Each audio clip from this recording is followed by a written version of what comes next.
Kaisang maju berarti sudah ada yang usung. Dan kita butuh 24 kursi kan. Berarti ada partai yang mengusung. Kalau enggak ya kita nggak mungkin maju kan. Jadi saya rasa ini pertanyaan yang sangat agak bodoh ya untuk seorang yang sudah biasa berpolitik. Karena kita tahu lah kalau orang maju pasti ada yang usung. Begitu. Jadi ya dengan segala hormat ya, itu pertanyaan yang saya juga bingung mau jawabnya gimana ya. Udah pasti ada yang usung dong. Berarti kan cukup kursi.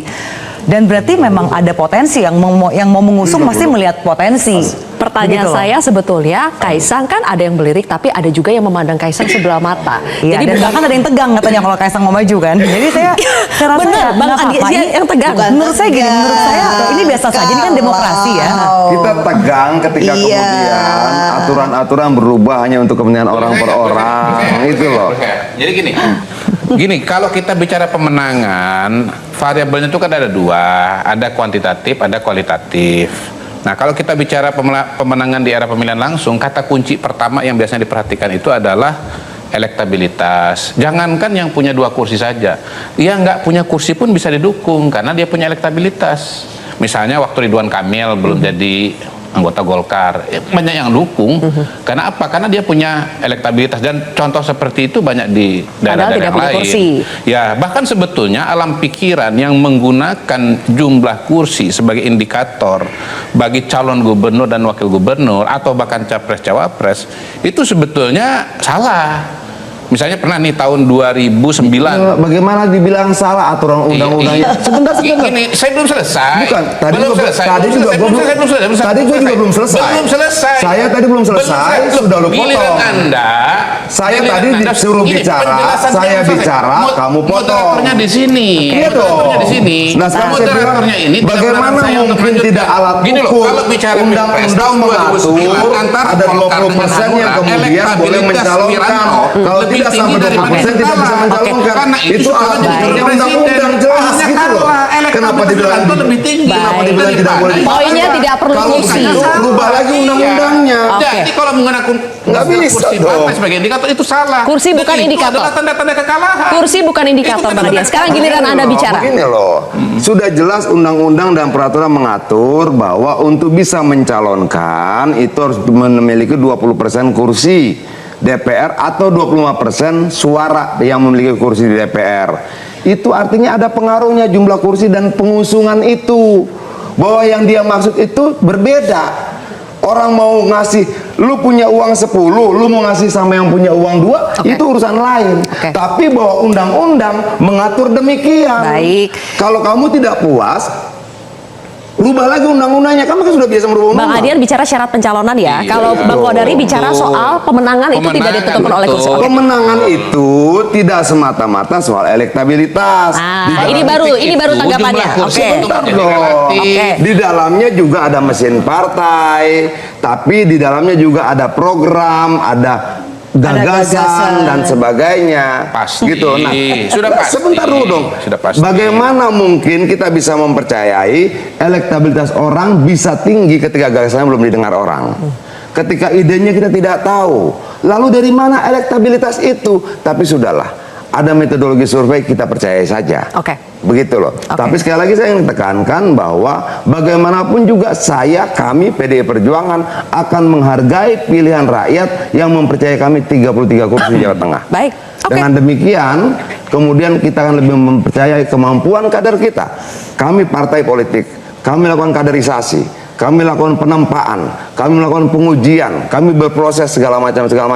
Lalu ngapain kaderisasi partai ketika kita harus tidak percaya pada kemampuan kader kita sendiri gitu. Baik, cukup ya kita bahas poin ini. Rasanya sepertinya sudah clear Biar maju pembahasannya. Belum. Mas Kodari, saya ingin tanya begini deh. Sekarang di Jawa Tengah kita tahu itu adalah kandangnya Banteng. Iya. Tapi di Jawa Tengah kita juga kenal ada Jokowi's effect yang begitu besar. Betul. Sekarang, per hari ini, politik hari ini, Jokowi's effect versus Banteng's effect itu akan lebih mana yang berdampak lebih besar di Jawa Tengah? Iya, per hari ini kalau kita lihat hasil survei, Jokowi efek lebih kuat. Kenapa? Yang asosiasinya dengan Pak Jokowi surveinya lebih tinggi daripada kader dari Partai Banteng itu. Tetapi ini kan masih posisi pada hari ini. Nanti akan ada pertarungan. Kalau kita menggunakan referensi di masa lalu, walaupun tidak persis, tetapi bisa diperbandingkan, ternyata Jokowi efek lebih kuat. Karena apa? Karena 02 Prabowo dan Gibran menang dibandingkan dengan calonnya dari partai PD Perjuangan. Sudah ada pengalaman di Pilpres Iya. bagaimana kandang banteng pun ternyata Pak Prabowo lebih menang di situ. Nah, Iya. sementara PKB ternyata di Pilkada Jawa Tengah rencananya akan memajukan calonnya sendiri. Gus Ya. Yusuf ya, Ya. boleh kita tampilkan artikel yang mengatakan bahwa PKB tidak tertarik mengusung Kaisang di Jawa Tengah, tapi akan memajukan Ya. Gus Yusuf di situ. Oh, Padahal itu kandang banteng. Padahal di situ Kaisang kuat juga, Jokowi's effect masih Nah, kuat. ini kita kembali kepada fungsi partai politik ya. Jadi kita memberikan ruang yang memungkinkan bahwa kader-kader terbaik itu ada jaminan bahwa dia akan mendapatkan promosi dan kepercayaan dari partai politik. Yang kedua, kemudian ini akan menjadi kerja-kerja yang sangat terukur. Sosok seperti apa yang kemudian dia pantas untuk mengambil sebuah kepemimpinan di suatu daerah. Jadi kayak Gus Yusuf ini kan beliau bukan kader karbitan. Beliau menjadi pejuang partai itu sejak partai ini ada. Dia menjadi bagian dari kekuatan yang berada di belakangnya Gus Dur dan kemudian menjadi kekuatan utama kita bersama dengan Gus Muhaimin di Jawa Tengah. Jadi sangat layak kalau kemudian Gus Yusuf ini yang sudah mengenal betul Jawa Tengah dengan berbagai dinamikanya dan ditempa oleh kaderisasi yang kuat dan kemudian juga pesona dirinya karena beliau seorang kiai dan punya jejaring santri yang sangat luas ya di Jawa Tengah. Kemudian dia ya kita kasih kepercayaan sebagai calon gubernur dan itu wajar gitu. Apalagi kemudian kalau kita lihat kursi PKB ini 20 kan tinggal 4 kursi lagi aja. Kalau kita punya hubungan baik lah misalkan dengan rekan perjuangan, apakah itu misalnya Nasdem, ini di luar apakah kemudian kita pada akhirnya nanti bisa ketemu dengan PDIP ya, karena namanya politik bisa sangat dinamis. Tetapi di situ ada PKS karena kita kemarin juga punya pengalaman Pilpres bareng. Lalu kemudian ada PDIP. Jadi kalau digabung itu sudah more than enough untuk kemudian PKB bisa mengusung calon sendiri. Oke, baik. Ya. Di belakang kita akan perlihatkan ini adalah jumlah kursi Ya. partai politik di Jawa Tengah Ya. sesuai dengan hasil pemilu ya. Paling tinggi memang PDI Perjuangan 33 kursi, disusul PKB, baru kemudian Gerindra, Golkar, PKS, sementara PSI itu ada 2 kursi. Mas Hensat, di sini ada tim kaderisasi, Ya. tapi di sini kita tahu juga ada tadi yang Anda sebut kekuatan besar di belakang Kaisang. Mana yang akan lebih berpengaruh Siapa tuh? di pilkada kali ini? Oh ya, si kekuatan. Siapa itu tadi Mas Hensat sudah bilang bapaknya, ya kan? bapaknya. Saya mengutip Mas Hensat nih. Oke. Oh. Jadi Ini masih saya urusannya bapak anak ini judulnya belum selesai. Happy Family. Dijawab dulu Mas Hensat. ya, Iya, jadi gini, lanjut, Mas. Satu-satu nih, Bang Arya. Nih ya, Caimin kan ngomong nggak tertarik ya, ngusung Kaisang Jawa Tengah. Ya. Jangan-jangan dia juga udah tahu tuh kalau Kaisang tuh nggak akan Jawa Tengah. Berani banget tuh Caimin ngomong begitu kan. Jadi kalau tadi pertanyaannya kaderisasi versus kekuatan yang besar itu, ya menurut saya kekuatan yang besar itu akan mengeluarkan kekuatan yang besar itu untuk memenangkan si anak ini. Tapi kan November Maksudnya nanti. intervensi gitu atau gimana? Enggak, saya nggak mau bilang intervensi, tapi akan menggunakan kekuatannya untuk memenangkan ini. Oh. Karena Oke, kembali lagi dengan saya. Salam inspirasi, salam NKRI, harga mati. Tentu sangat menarik ya, yang kita pertontonkan mengenai partai PSI dan partai PDIP yang sedang berdebat. Ada Adina Pitupulu dan ada salah satu kader partai PSI, saya tidak tahu namanya, dan ada juga pengamat politik dan sebagai partai PSI juga. Tentu dalam situasi saat ini memang apakah PSI dipandang masyarakat dalam Pilpres di 2024 kemarin bahwasanya PSI mendukung Gibran dalam ajang pencalonan sebagai wakil Prabowo Subianto. Dan kita lihat dalam pemilih umum di tahun 2024, apakah partai PSI masuk parlemen? Nah, sulit teman-teman ketika kita mengatakan bahwasanya partai PSI masuk parlemen. Yang herannya nih, PSI adalah partai solidaritas. Apakah memiliki solidaritas dalam pemerintahan atau kepentingan masyarakat? Nah, Kaisang sebagai anak Jokowi, Kaisang anak Jokowi tentu adalah penggerak atau poros Kaisang menjadi calon Gibran sebagai wakil dari Prabowo. Dan bahkan yang herannya nih, ketika Kaisang masuk ke partai PSI, dalam selang 3 hari Gibran diangkat menjadi ketua umum PSI. Padahal yang saya ketahui bahwasannya latar belakang dari Kaisang ini tidak ada sebagai pengawat politik. Nah, kok bisa ya Gibran Kaisang bisa menjadikan ketua PSI. Nah, jadi itulah di masa jabatan Joko Widodo, sehingga Joko Widodo mempersiapkan anak-anaknya ketika nanti Jokowi habis masa jabatan. Tentu pada saat ini Jokowi tidak menjabat lagi sebagai Presiden Republik Indonesia. Apakah Jokowi memiliki power? Tentu Jokowi tidak akan tinggal diam. Dia akan mempersiapkan anak-anaknya untuk ke depan. Apalagi Gibran akan dipersiapkan untuk ajang Pilpres di 2029. Saya yakin dan ingat teman-teman. Nah, teman-teman, di sini kita akan membacakan sedikit komentar dari saudara-saudara kita menanggapi perdebatan antara Anjing Apitupulu dan kader partai PSI. Kalau zaman penjajah namanya pengkhianat, kalau sekarang namanya penjilat, dungu permanen. Nah, tentu komentar dari saudara kita ini memang sangat menarik ya. Kalau zaman penjajah namanya pengkhianat.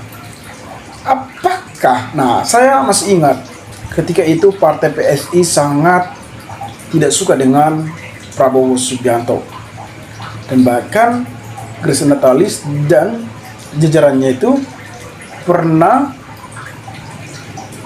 ataupun bukan Grace Natalis tetapi siapa namanya, pokoknya dia adalah salah satu kader partai PSI yang membenci Prabowo Subianto pada saat itu, tetapi pada Pilpres 2024 malah mereka mati-matian mendukung Prabowo Subianto. Jadi itu yang dinamakan penjilat dan pengkhianat. Kondari mulutnya bau busuk. Kondari 4 orang cari cuan dengan cara curang dan modal ngotot, penjilat tetap pengkhianat. Siapa yang mencebur diri di dalam gorong-gorong sama Mulyono itu kena jebok penjilat. Dasar curut loh, lagi yang paling penjilat bansos yang dukung Kaisang. Tentu kita bisa lihat situasi politik saat ini dan situasi politik dalam Pilpres di 2024 tentu sangat mengherankan ya teman-teman. Di masa jabatan Jokowi dan bahkan tidak dinyangka-nyangka Jokowi sangat agresif padahal dia masih sebagai Presiden Republik Indonesia yang seharusnya netral. Tetapi inilah kepentingan-kepentingan dunia politik, kepentingan dirinya sendiri sehingga ingin berkuasa. Jadi tidak heran lagi. Kaisang bisa apa toh? Ini Kondari kan manusia seperti iblis. Ini komen dari saudara-saudara kita. Dari tanggapan dari saudara-saudara kita ini, saya tidak mengatakan bahwa Kondari iblis, tapi dari komentar dari saudara kita ini bahwasanya dia mengatakan Kondari iblis. Tolong untuk semua media elektronik atau media apa saja yang muka Kondari tolong jangan dimunculkan. Penjilat kelas, goblok, merugikan negara. Kondari tipe orang menghalalkan segala cara untuk menjilat, memalukan, buat demokrasi. Hilang, kembali, terbitlah Kondari. Hore, ada 120 inspektur IKN dari Singapura, dasar tukang ngibul. Banyak masyarakat yang tidak suka Kondari. Ada apa ya teman-teman? Kok bisa ya masyarakat tidak suka dengan Kondari? Apakah benar-benar Kondari ini sebagai penjilat? Nah, itu tergantung perspektif dari teman-teman ya. Enak, gue melihat kondisi udah jelas pemilu licik menang kalau otaknya jahat nggak bakalan sukses. Survei bisa diatur Kondari, partai hanya kendaraan yang menentukan lembaga survei bayaran. Pak Dian tidak usah dilawan Pak, mereka lagi cari nafkah. Tolong jelasi, penjilat, tidak penjilat. Kebanyakan oknum kader partai apapun pasti menjilat petinggi-petinggi penguasa. Jadilah orang yang bisa melihat kekurangan ataupun kesalahan sendiri. Tentu kita juga harus melihat kesalahan-kesalahan kita. Jangan pernah menyalahkan orang lain, tetapi alangkah baiknya kita sebagai pengamat politik harusnya konsisten. Bukan jadi penjilat ingin memiliki kekuasaan. Itu toh. Si Kondari yang merusak dalam semua debat, gue jijik melihatnya. Kondari penerus ngembaliin entah takut ya bertanggung jawab akhirat atas kadal-kadal enteh Wawong Samsul. Perusahaan demokrasi Jokowi dan Kukufat dan penjilat Adili Jokowi. Oh ya, penjilat tak usahkah belikan Kaisang.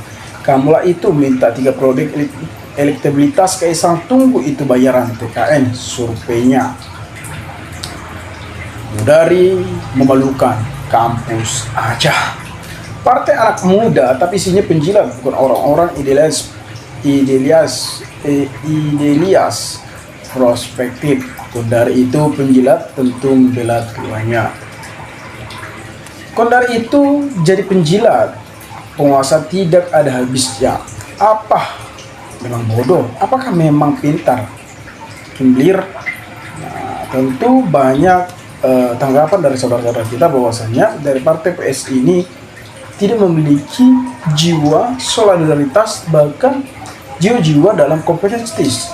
Jadi kita heran, apakah ada sesuatu? Nah, apalagi sebagai ketua umum PSI, yang dimana ketua umum PSI ini adalah yang dinaungi oleh Kaisang, yang jauh dari pemahaman politiknya jauh lah teman-teman. Tapi kenapa bisa dia jadi ketua umum? Ini memalu-maluin orang Sumatera yang jadi user, dinasti otaknya udah nggak waras. Dinasti orang-orang dungu, kalau pilih rakyat dungu. Partai PSI Indonesia. Jadi teman-teman sudah tahu lah apa yang dimaksud oleh saudara-saudara kita, dan banyak komen. Partai Sontoyolo Indonesia yang penghuninya pengkhianat bangsa, tapi sangat aneh. Kok kadernya ada yang dipercaya jadi pejabat? Nah, partai PSI partai yang gak jelas, biarpun isinya oleh anak-anak muda, tapi apa kontribusinya buat negara ini? Ada. Malah fitnah sana fitnah sini, aduh mikir otak mana otak. Yang namanya penjilat ya penjilat, walaupun melanggar aturan pun juga dibilang udah buta cara pikir demi ambisi. Nah, teman-teman mungkin sudah mendengarkan, sudah kita bacakan sedikit komentar-komentar mengenai tanggapan video ini. Maka giliran teman-teman mengomentari bagaimana tanggapan teman-teman, maka berikanlah tanggapan teman-teman kolom komentar agar kita bisa saling tukar pikiran satu antara lain. Salam inspirasi, salam NKRI, GR 2045 melaporkan.